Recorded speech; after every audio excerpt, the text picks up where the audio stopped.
앤드루 쿼모 뉴욕 주지사가 또다시 성추행 폭로에 휘말리면서 연일 스캔들로 휘청이고 있습니다. 팬데믹 기간 한인을 대상으로 한 아시안 중범죄가 매일 발생한 것으로 파악됐습니다. 조 바이든 행정부가 영주권 취득 목적의 비자 발급 재개를 명령했습니다. 뉴욕시에서 코로나19 변이 바이러스가 급속도로 확산하고 있다고 언론들이 보도했습니다. 백신 접종이 2개월이 지난 현 시점에서 요양원 거주자의 신규 감염 건수와 사망 건수가 눈에 띄게 감소했습니다. 증시 전반이 하락하는 가운데 개미들의 반란으로 화제를 모았던 게임스톱은 어제 폭등하는 데 이어 오늘 상승 마감했습니다. 내 집같이 편안한 은행 뉴 밀레니엄 뱅크가 뉴저지 클로스터와 뉴욕 플러싱에 새로운 지점을 오픈하였습니다. 클로스터 570 피어먼트 로드와 플러싱 141 노던 블러바드에 위치한 새 지점에서 모든 금융 업무와 혼무 기지 상담도 함께 해드립니다. Member of FDIC and Equal Housing Lender.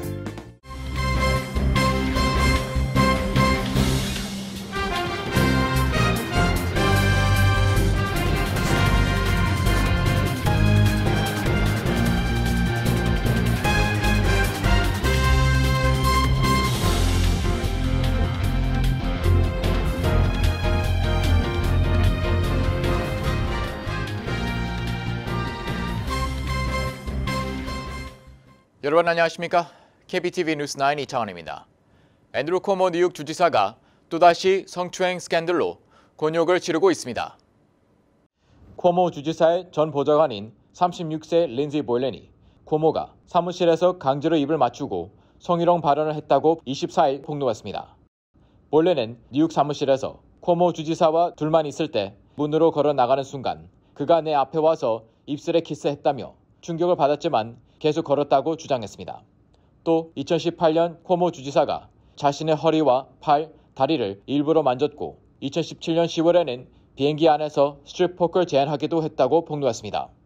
스트립 포커는 포커판에서 돈을 잃은 루저의 옷을 벗기는 게임입니다. 볼렌은 쿼모 주지사가 여성 보좌관들을 향한 부적절한 행위로 악명 높았다며 다른 전직 보좌관 2명으로부터 쿼모 주지사가 성희롱을 했다는 말을 들었다고 털어놨습니다. 그러나 쿼모 주지사의 대변인은 언론에 볼렌의 주장은 완전히 거짓이라고 주장했습니다.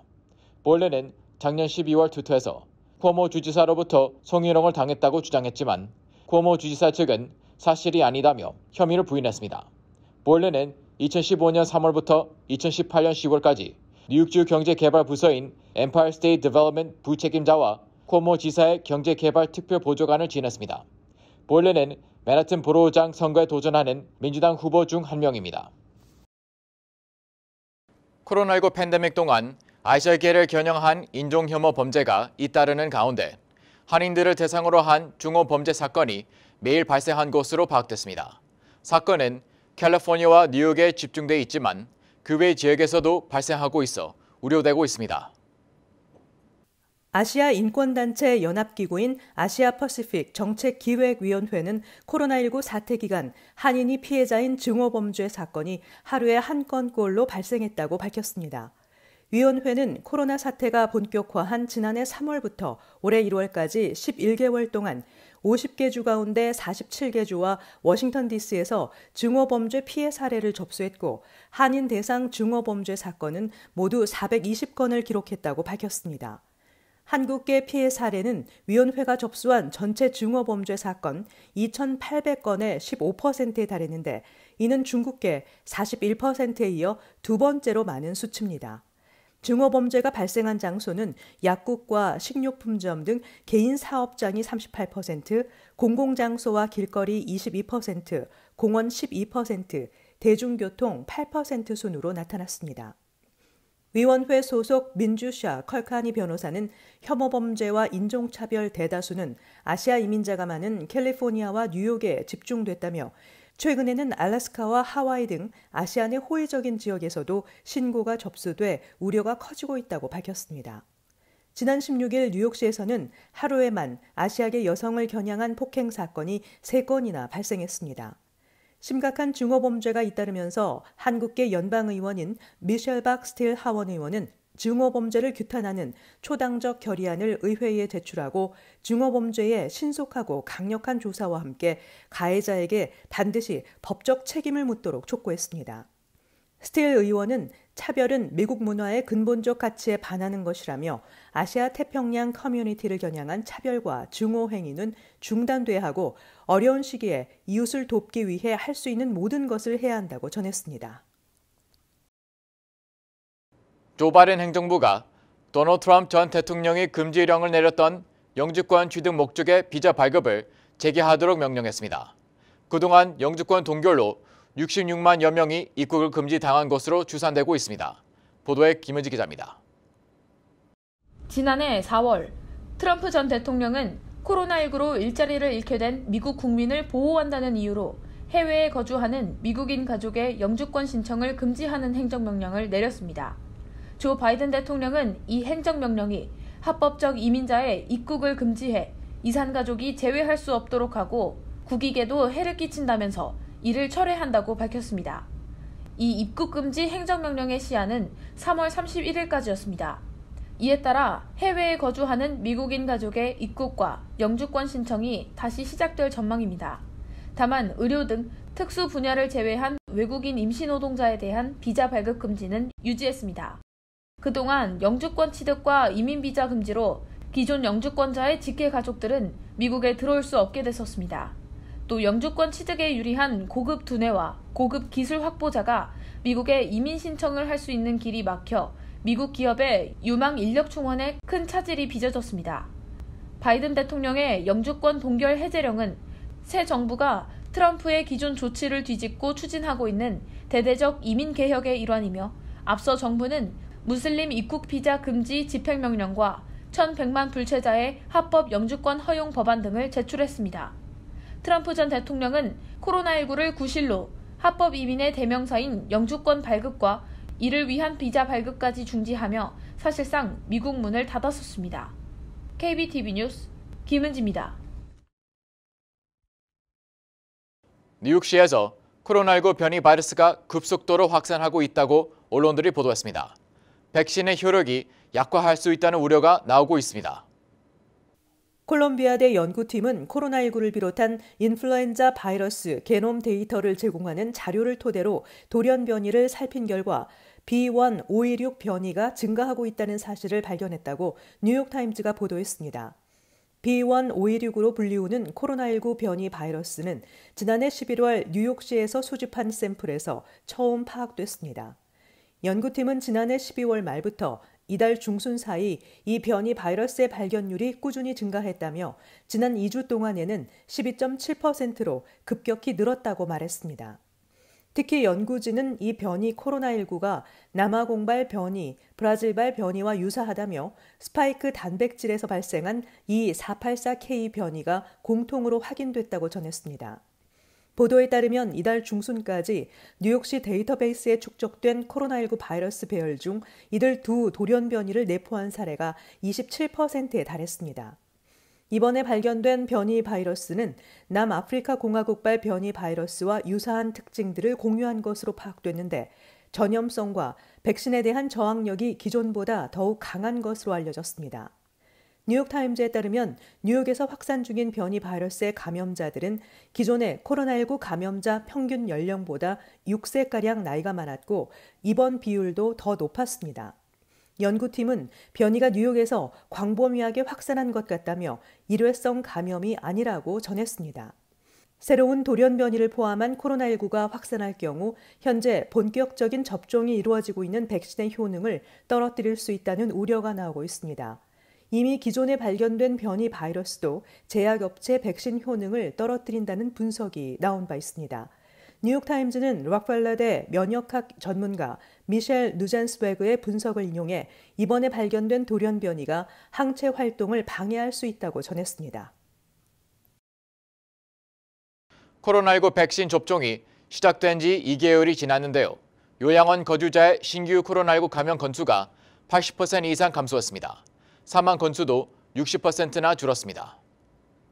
뉴욕타임스 보도에 따르면 지난해 12월 말부터 요양원 거주자를 대상으로 우선 백신 접종을 실시한 결과 2월 초 기준 요양원 거주자의 신규 감염 건수가 80% 이상 감소했습니다. 이는 코로나19 관련 집계가 시작된 지난해 5월 이후 가장 낮은 수치입니다. 사망자 감소폭은 더 놀랐습니다. 지난 겨울 내내 사망자가 급증했지만 2월 초에는 65% 이상 줄었습니다. 뉴욕타임스에 따르면 지난 1년 동안 코로나19 바이러스가 전국 31,010개의 장기 요양시설로 스며들면서 16만 3천 명 이상의 노인과 직원이 사망했습니다. 이는 전국 총 사망자의 3분의 1 이상을 차지하는 숫자입니다.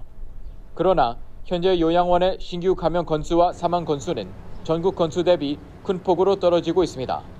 미국 건강관리협회의 최고 책임자인 데이비드 기포드 박사는 요양원 신규 감염 건수가 80% 이상 감소한 것은 바이러스에 취약한 노인들에게 백신이 확실한 반응을 보이고 있음을 보여주는 것이라며 백신의 효과가 얼마나 놀라운지 말을 잃어버릴 정도라고 말했습니다. 이 협회의 조사에 따르면 아직까지 거주자들이 백신을 맞지 못한 요양원의 신규 감염 건수 감소율은 21%에 그치고 있습니다. 미 질병통제예방센터 CDC에 따르면 2월 중순까지 전국 장기 요양시설에 거주하는 약 450만 명의 노인과 직원이 1차 백신 접종을 마쳤습니다. 이 중 2차 접종까지 마친 사람은 약 210만여 명입니다. 10년물 미 국채 금리가 최고 1.61%까지 치솟자 대형 기술주들을 중심으로 대부분의 종목이 크게 휘청거렸습니다. 알파벳, 페이스북, 애플이 모두 3% 이상 떨어졌고 테슬라는 8.1% 급락했습니다. 김은지 기자입니다. 제로 수준에 머무는 기준금리와 달리 시장금리가 급격하게 오르면서 그동안 손쉬운 자금 조달을 발판 삼아 빠른 속도로 성장해온 기술주들이 가장 큰 타격을 받은 모양새입니다. 제롬 파월 연방준비제도 의장이 전날 의회 청문회에서 인플레이션 우려는 없다며 완화적인 통화정책 유지를 강조했으나 다수의 투자자는 연준이 인플레이션 우려 때문에 예상보다 일찍 자산 매입 축소를 시작할 것으로 보고 있다고 CNBC 방송은 전했습니다. 뉴욕 증시의 다우존스 30 산업평균 지수는 전장보다 559.85포인트, 즉 1.75% 내린 31,402.01에 거래를 마쳤습니다. S&P 500 지수는 96.09포인트, 즉 2.45% 떨어진 3,829.34에 기술주 위주의 나스닥 지수는 478.53포인트, 즉 3.52% 떨어진 13,119.43에 각각 장을 마감했습니다. 나스닥 지수는 지난해 10월 28일 이후 4개월 만에 하루 최대 낙폭을 기록했습니다. 증시 전반이 하락하는 가운데 개미들의 반란으로 화제를 모았던 게임스톱은 전날 2배 폭등한 데 이어 오늘도 18.6% 상승 마감했습니다. 장중 한때 80% 이상 게임스톱 주가를 끌어올린 개인 투자자들이 공매도 세력과의 2라운드 게임에 들어간 것으로 보입니다. KBTV 뉴스 김은지입니다. 뉴욕 한인 네일업계가 지난달 14일 뉴욕주 하원에 상정된 일명 네일살롱 책임 법안 폐기에 적극 나섰습니다. 이 법안은 지난 3월 4일 카탈리나 크루즈 주 하원의원이 발의한 것으로 직원 임금을 미지급하거나 벌금을 미납한 네일업소들의 비즈니스 라이선스 갱신을 불허한다는 내용을 골자로 하고 있어 네일업주들에게는 또 다른 악법으로 여겨져 왔습니다. 뉴욕 한인 네일업계는 법안을 발의한 크루즈 의원과의 미팅과 주의회 법안 사이트에 올라와 있는 법안 지지 설문에 대한 반대 투표 독려, 시위 및 로비 활동 전개 등 법안 폐기에 총력을 다한다는 계획입니다. 뉴욕 한인 네일협회 이상호 전 회장은 매 분기마다 임금을 보고하도록 한 내용과 소송 등 분쟁이 발생한 업소의 비즈니스 라이선스 갱신을 불허한다는 내용, 라이선스 갱신 기간을 4년에서 2년으로 줄이고 갱신 비용을 $40에서 $60로 인상한다는 등의 내용은 형평성이 결여된 것으로 절대 받아들일 수 없다고 강조했습니다. 뉴욕 네일산업연합 이하 니프니의 크리스 김 회장은 이미 지난 16일 주의회 법안 웹사이트에서 진행 중인 법안 지지 설문에 대해 반대 투표 독려 활동을 시작했습니다. 니프니는 이 법안은 노조의 입장만 반영한 것이라며 사업장을 지키고 종업원들을 지켜야 하기 때문에 반드시 이 법안을 막아야 한다고 강조했습니다. 어제 롬긴 뉴욕주 하원의원 등 지역 정치인들은 요양원 환자 가족 및 관련 시민단체들과 함께 뉴욕시 시청 앞에서 기자회견을 열고 앤드류 코모 뉴욕 주지사에게 요양원 정책 실패에 대해 책임 있는 조치와 이번 사태를 수습하기 위해 모든 자료를 투명하게 공개하고 재발 방지 대책을 세울 것을 촉구했습니다. 구체적으로 이들은 뉴욕주 요양원 사태에 대해서 의회 차원의 철저한 조사를 위해 청문회를 개최할 것과 즉각적으로 병원과 요양원에 부여된 면책 특권을 폐지할 것을 요구했습니다. 의원들은 쿠오모 주지사가 병원과 요양원에 면책 특권을 허용한 것은 이익단체인 뉴욕 병원 연합으로부터 지원을 받았기 때문이라고 의심하고 있습니다. 여기에 쿠오모 주지사의 전 보좌관이자 현재 맨해튼 보로장 선거 후보인 린지 보일런이 주지사의 직장 내 성희롱 및 성추행 사실을 폭로하면서 쿠오모 주지사는 더욱 궁지에 몰리게 됐습니다. 이같이 잇따른 파문에 쿠오모 주지사의 지지율은 급락한 것으로 나타났습니다. 한 설문조사 결과에서는 응답자의 61%가 쿠오모 주지사의 요양원 정책이 적어도 일부분은 잘못됐다고 답한 것으로 나타났습니다. 롱아일랜드 존스비치에서 운영 중인 코로나19 백신 접종소에서 백신 보관 온도 유지를 제대로 하지 못하는 바람에 81명이 재접종을 해야 하는 상황이 발생했습니다. 뉴욕주 보건국은 지난 15일 존스비치 코로나19 백신 접종소를 방문한 접종자 1,379명 중 81명이 온도 유지가 제대로 되지 않은 백신을 접종받은 사실을 확인하고 해당자들에게 재접종 예약을 위한 연락을 별도로 취했다고 밝혔습니다. 주 보건국은 사건 당일 한 접종소 직원이 백신 접종 장소로 냉각 주사기 보관함을 운반하는 과정에서 손난로를 사용해 적정 온도를 유지하지 못한 주사기로 일부 접종자들에게 백신을 접종하게 됐다고 설명했습니다. 하워드 저커 주 보건국장은 이로 인해 해당 접종자들에게 부작용이 발생할 경우는 없으며 단지 이들이 접종한 백신의 효과가 미미하기 때문에 재접종을 할 것을 통보했다라며 코로나19 백신은 온도 유지에 매우 민감하기 때문에 해당 사건 발생 후 직원들을 대상으로 재교육을 실시했다고 밝혔습니다. 조 바이든 행정부가 비시민권자 추방을 100일간 중단하기로 한 조치에 연방법원이 제동을 걸었습니다. AP통신에 따르면 23일 텍사스주 연방법원의 드류 팁톤 판사는 100일간 추방 중단 조치에 대해서 무기한 시행금지 가처분 명령을 내렸습니다. 하지만 이 같은 명령이 트럼프 행정부 당시의 추방 조치를 지속할 것을 강제하는 것은 아니라고 AP통신은 논평했습니다. 이는 지난 1월 26일 역시 팁톤 판사가 14일간 한시적으로 추방 중단 조치에 대해 실행을 중지할 것을 명령한 데 뒤따른 것입니다. 이 판결은 국토안보부가 발표한 1월 22일부터 100일 동안 비시민권자에 대한 추방을 유예할 것을 지시한 데에 대해 텍사스주 검찰이 제기한 소송에 따른 것입니다. 팁톤 판사는 추방 유예가 주의 안전에 피해를 줄 수 있다는 점과 추방 중단 시행이 행정 절차상 오류를 범해 연방법을 위반했다는 사실을 지적한 것으로 알려졌습니다. 백악관은 이번 판결과 관련해 항소 가능성 등 후속 조치에 대한 입장을 아직 밝히지 않고 있습니다. 잠시 후 커뮤니티 브리핑을 전해드립니다.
이어서 환율과 증시 전해드립니다.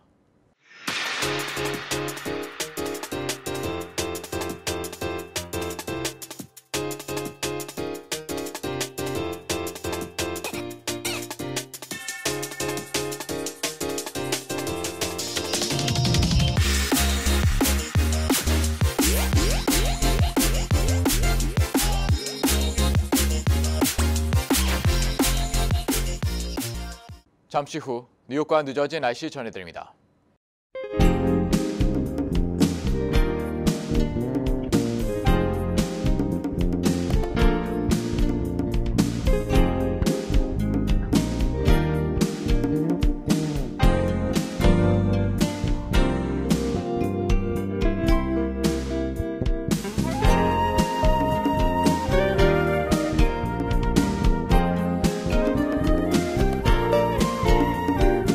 KBTV 뉴스 9 마칩니다.